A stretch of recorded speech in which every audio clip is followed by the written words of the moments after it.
started reading My Brilliant Friends. I was really in the mood for like a more summery read, and this is on everybody's summer recommendation reading lists. It's also on everybody's favorite books or best books ever written list, so I have high expectations. It's really good so far. I'm about 50 pages in, which, given my latest reading slump, is really impressive, honestly. But I do still feel like as I read it, my mind just like wanders. Like, I can't help it. I think of completely random things and get distracted and realize that it's been 5 minutes since I've finished this paragraph because I've just been lost in my thoughts. I don't know how to focus.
Halfway through My Brilliant Friend. I'm really enjoying it. I've decided to annotate it, which often I don't do when I'm in a bit of a reading slump because it kind of slows me down, and then that like makes me lose the steam and the momentum that I'd been building.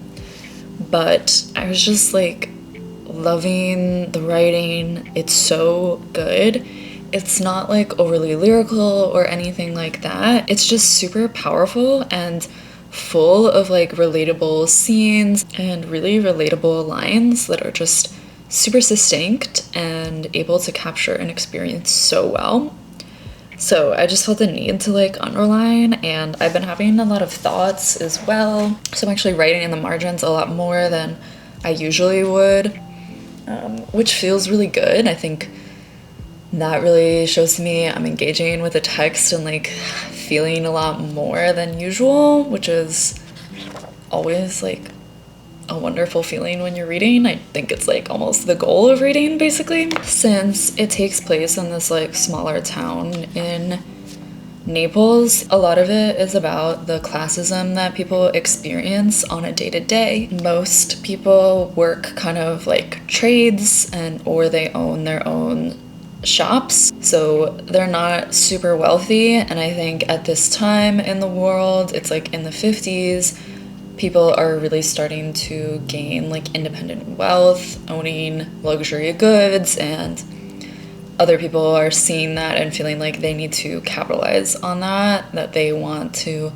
live that life and need to kind of pursue businesses and other ventures in order to be wealthy. That's kind of the ultimate goal. It's also very much about female bodily autonomy and kind of the experiences that you go through in puberty when your body starts changing, and a lot of relatable experiences about young girls, middle school, teenage girls, realizing that men are watching them, and kind of like the loss of your own personal power in men's kind of like objectification of them. It strips them of the feeling of being in control of themselves. And it's not just through the men who are doing the objectifying of their bodies, but it's also the men who are defending them, because even if they are like telling men off for looking at their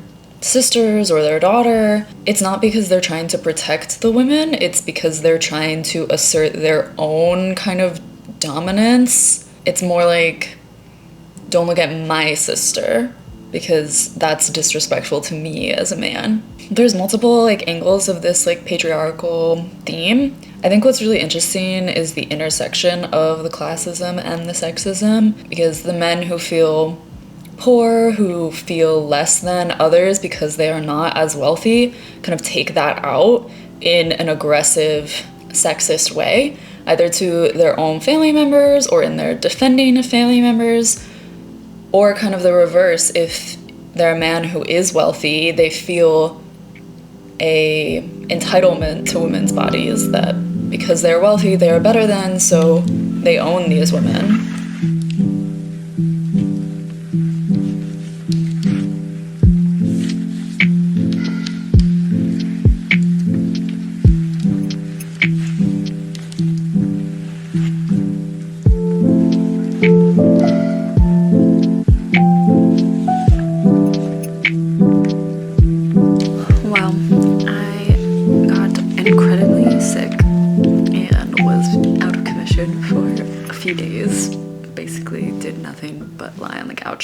But once I started feeling a little bit better, I was able to spend a good bit of time reading, and I just finished it. I really, really loved it. I can see why so many people connect with this book. I think it's one that just really emulates lived experiences and shared experiences, and I think a lot of people see themselves in this book, which is so beautiful. It's a huge reason why I enjoy reading, is when I can see myself in the book. The ending was absolutely tremendous. I think Ferrante does such an interesting job in building this like tension where you really feel for the characters and the situations they're in, and just creating really, really vivid relationships between all of the characters, but of course especially Elena and Lila. They're kind of contentious dynamic. Elena's constantly wondering what Lila is feeling, how she thinks about Elena, how she perceives her, like how she perceives her successes and her failures. And I think especially as a young woman, it's so common in these friendship dynamics, yes, to be jealous of one another, but also to like, yeah, question how the other person perceives you, because you're trying to figure out yourself. And one way to do that is to see yourself through the eyes of another. I'm very excited that there is more. I feel like definitely at the end of this, it's not like some fantasy book where like you're, oh my gosh, I need to read the next one immediately for the plot or something, but it does kind of leave you wanting. Definitely pieces of the story that are unresolved, and because you're experiencing the book through Elena's young adolescent perspective, you don't see the full picture because like she does not have the mature view of everything. So I am really looking forward to the next one. I thought maybe I would also just share some thoughts on reading slumps and what to do if you're in one. I don't know if I have great advice, but for me, I really just needed to take a step back and not read. And it can be really frustrating because I know that I get a lot of joy from reading, so I'm feeling like a little less joyful on the day-to-day. But also, honestly, because there are so many good books out there that I know I want to read, I feel like I'm missing out on them when I'm not reading.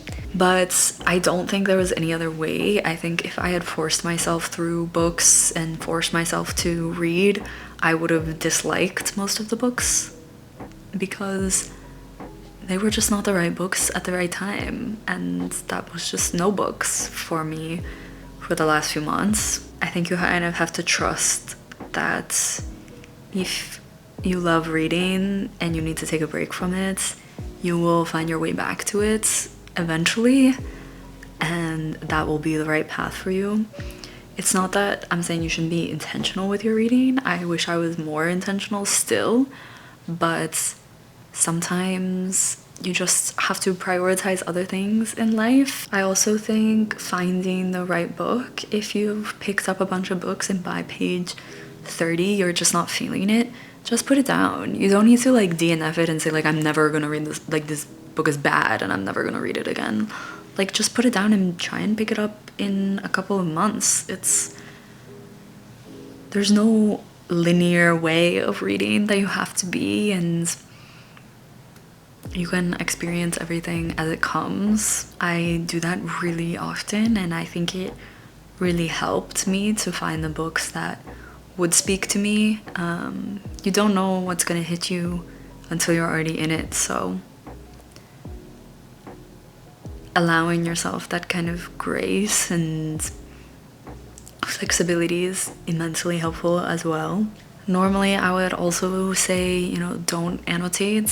For me, annotating is what really helped. I think a lot of what I was missing in some of my reading was this like connection to the text, and I was really seeking and in the mood for like a better understanding and deeper personal involvement from me into the books. So by annotating, I was able to like be more involved in the book, and just made me want to read more. I don't know if any of that is helpful, but I just think there's a lot of kind of generic advice about reading slumps, like read plot heavy books, read simple books, reread favorites, I don't know, things like this, and sometimes that's not true and that won't work for you, and certainly not for me. None of the books that I've read this year are plot heavy. They're all very slow and character driven, but that's what worked for me. That's what I wanted. That's what I was craving. So be true to yourself and be true to how you are feeling.